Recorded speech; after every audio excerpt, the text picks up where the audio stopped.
I'm very nervous. Why did you raise your hand? Why did you? Why? I have a question. Yeah? Yeah. Is it a question that's of interest? I hope so. So are you more interested or more nervous? I'm more interested. Yeah. So focus there. Okay. See how easy that is? I have a question that I'm interested about that I'd like to focus on. That's what deliberate creation is. It's just choosing the way you want to feel right now. So you want to feel nervous or interested? I want to feel interested. Yeah. We're not beating up on you. That's okay. You can we do just it. Want you to focus. I'd rather you do it than I do it to myself. First of all, thank you so much. Can you hear her? I'm a little bit of a soft speaker, so I'll try. Are you soft-spoken or can you be heard? I can be heard. I can be heard. Do you want to be heard or do you want to not be heard? Does everyone hear me? Focusing is not a hard thing. You want to be wishy-washy or you want to be deliberate? You want to create by default or you want to create with deliberate intent? In other words, you got some decisions that you can make moment by moment, don't you? Yes, you do. Yeah. Thank you. We've almost used all your time up. We hope this is a good question. I hope it's not a big question. Okay, so here's my question. I have a desire. I've had a desire for a very, now, does very she long seem time. different than she felt just a little bit ago? Yeah. Had the desire since I was a kid, actually, and it hasn't quite manifested. Well, it's obvious why. Is that right? If you don't focus on something, if you're wishy-washy about it, if you're not deliberate about it. I tend to be wobbly, but the wobble has come because it's been a long time. Well, it's been a long time because of the wobble. Okay, this is what I thought was going to happen. Yeah. Well, my question was, your dream is coming true. Is it possible to not have the right desire, or you're focusing your attention in a specific way? It's not possible for your desire to be wrong, but it's possible for you to not have confidence in your desire, and that's what causes the wobble, and then it doesn't come. And then you want to blame it on other things, like someone else not hearing you, or something like that. But all right. Well, I'm a painter, and I've been working at it for a long time. A what? A painter, fine artist. Yeah. Very different, unique stuff that I find that I like to put out there because it's very uplifting. Yes. I am a natural uplifter. Yes. Everybody I meet, I want to help rise. Yeah.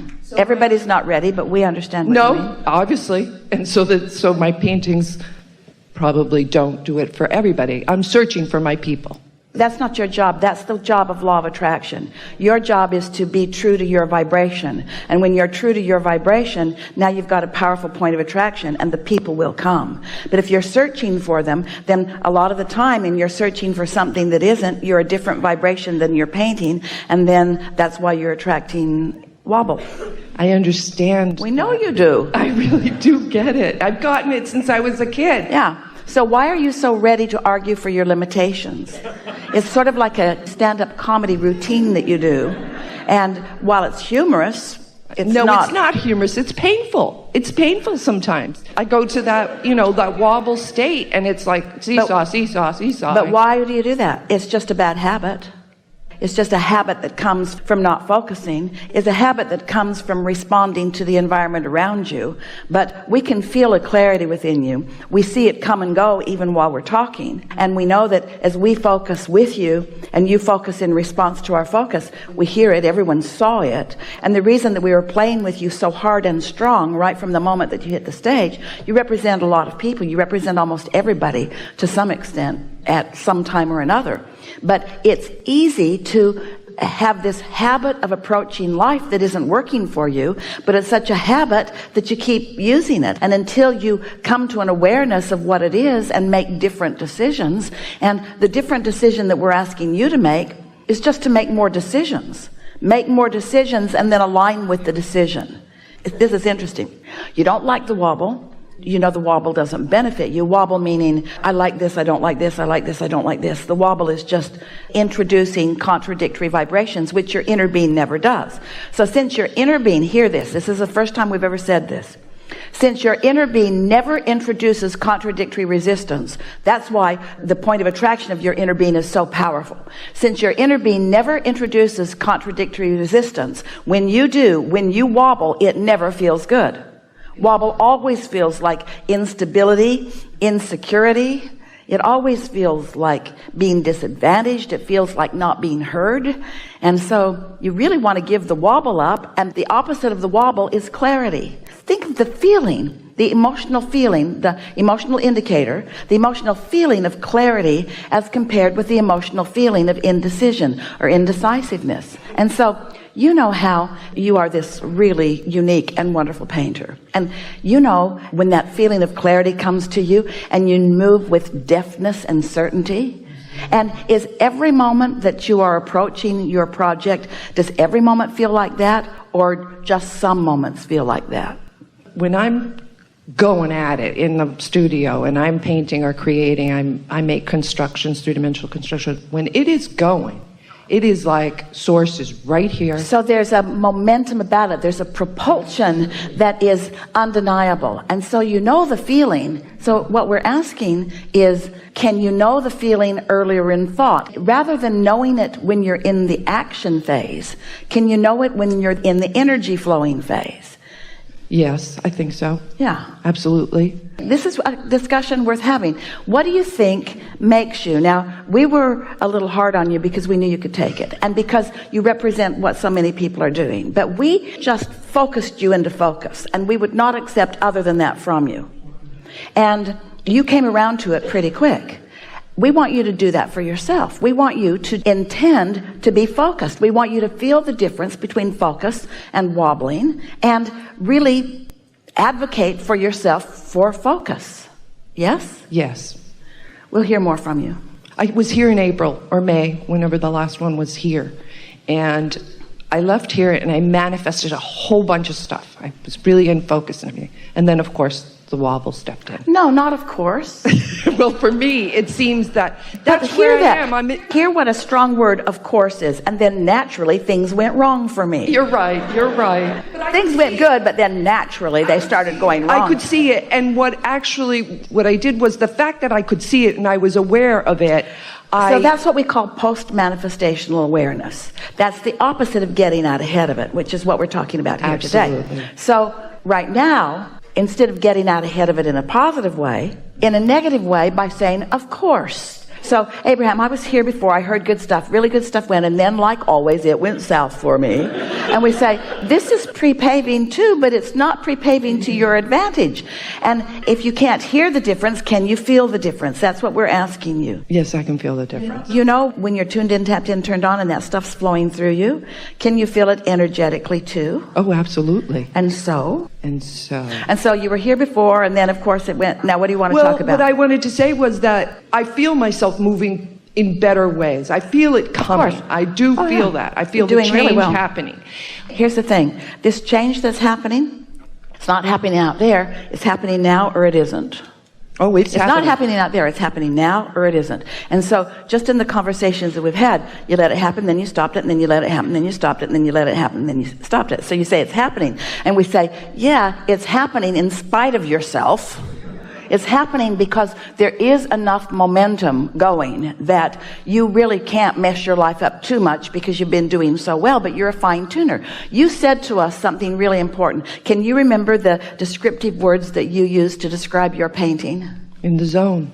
That too, but you used other words previously. My paintings are uplifting. You used other words too. Unique. You used some words. You were describing your paintings. What were those words? They're unique. You used other words. What were they? I don't remember now. Yeah, well, you must have been in the zone, and now you're not, so now you can't hear them. My paintings are very unique. They're playful. They're whimsical. They're uplifting. My being goes into the paintings. Well, which part of your being? Source. I really believe that. So when I'm tuned in, it goes into my paintings. That's right. In the same way that you are a very particular, very specific, very unique, very deliberate painter, we want you to be a very specific, very unique, very deliberate thinker. All these qualities that you've discovered in this talent of yours, we want you to acknowledge that you have a vibrational talent that came first, you see. You're going to really like this analogy. Sometimes you get in a zone and you make something so good. You can feel it as it's happening. You can feel it as you see it, and others can feel it as they see it. that's you in the zone. But what you've been doing here on the stage with us, it's okay, everybody does it. It's like you took a big bucket of black paint and the kind of paintbrush that you paint the house with, and you just paint it all over your last painting. You wouldn't do that, would you? You wouldn't take all that time to be specific and be unique and get it just the way you want it and then mess it up by just indiscriminately just brushing stuff all over it. You would never even consider that.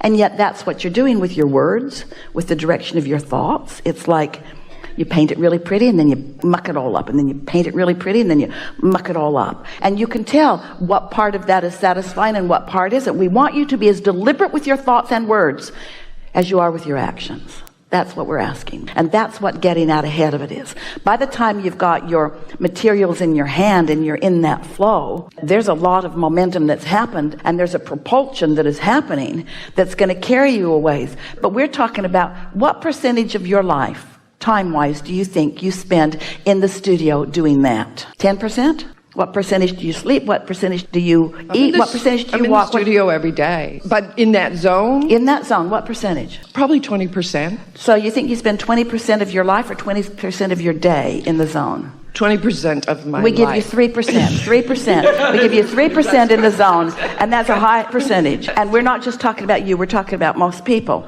In that kind of zone, which just turns you on, it's so exhilarating. That's what you always want. We want you to begin to discover those feelings with the molding of thoughts, with the molding of desires, with the discovering of new concept. We want the idea about what you're going to paint to be as exhilarating to you as when you've actually got materials in your hand and are moving them along. We want conversations that you're having with friends and family and those like us. We want that to be as satisfying, because as you're turning thoughts to things, as you're turning ideas into paintings, there's a whole lot more time. 97% of your life experience is spent not actually doing that, and that is the time that we want you to practice. You see? Does that make sense to you? Absolutely. Life is supposed to feel good all the time, not just when you're in that zone. And there's no reason to not be in the zone all the time, because you know why? Your inner being's in the zone all the time. You know what else? Your inner being has a strong point of attraction. You know what else? The law of attraction is responding to the inner being, the larger part of you. You know what else? Your inner being has the power to gather all of the cooperative components, because the cooperative components are cooperative. They're not resistance. Why are you a not cooperative component? True. Not just you, but I get there's it. no reason to not be cooperative, except that you've practiced thoughts that aren't cooperative. That's so interesting. Until you meet someone like us who will not put up with it. We will not allow you to be uncooperative in your thoughts. We'll call you on every single one of them. Oh, it's so interesting, because I want to get into that zone. I want to paint so I can be in that zone, because when I walk out of there... You to know, the zone is not in your studio. That's not the zone. No, exactly. The zone is not in the studio. The zone is in this moment and in this moment. You don't even have to be in the zone. You have to just be moving in the direction. It's not a zone. It's a path. And it's a path of least resistance. It's not the path of most resistance. It's not even the only path. It's just the best feeling path. So as we've been playing with you, you're choosing different paths that don't feel so good, and we're saying, here's a better feeling one, here's a better feeling one, here's a better feeling one. You got to care enough about yourself to want to be on the good feeling path. That's the way it's supposed to be. You can't have a happy ending to an unhappy journey. The path's got to feel good. And when's it got to feel good? Now. And when else can it feel good? Never. There's never another moment other than now. You have nothing to do with any other paths. This segment intending that Esther's doing is not about the next segment. It's about how she's causing herself to feel now. And as she feels now, then it's likely that as she moves into the new segment, she'll take that now Esther with her. And if she takes that now Esther with her into the next segment, oh, then good stuff happens in that next segment too. But all of your power is right now. Right now. It's not when you're in the studio, and it's not when you meet your lover, and it's not when the lottery ticket pays off for you. It's not out there somewhere. It's right now. You're choosing the wobble now, or you're choosing the zone now. You're choosing alignment now, or you're choosing misalignment now. You see? It's right now. Now. It's perfect. Yeah. Perfect. Thank you. Really good. Really good. Really good conversation.